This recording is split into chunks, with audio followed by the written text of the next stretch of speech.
আমি তো এমনি বিএনপির টাইমও মার খেয়েছি, আওয়ামী লীগের টাইমও মার খেলাম।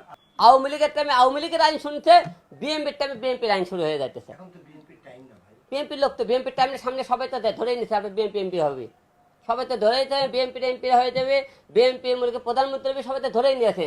না হলে আপনি করেন বিএনপির লোকে মুলকে ডাইরেক্ট দিয়ে দিল। আমরা তো অনেক স্বতন্ত্র প্রার্থী করেছি, অনেক মেয়ের খেতে, আমাদের কেন দেওয়া হলো না? এই যে সামনে জাতীয় নাগরিক পার্টি, ছাত্রদের নতুন দল, তারাও তো এবার সংসদ নির্বাচন করবে, অনেকে অনেক জায়গায় ঘোষণা দিয়েছে। তাহলে শুধু বিএনপির কেন টান আসছে বারবার? ভাই আপনারা সবাই বলতেছে এবার বিএনপি এমপি, বিএনপি প্রধানমন্ত্রী, অনেক নেতা এমপিরা আগে থেকে স্টার দিতেছে। আমরা ভাই এটা দেখা কথা তো, মনে কি অলরেডি বিএনপি শাসন শুরু হয়ে গেছে তো।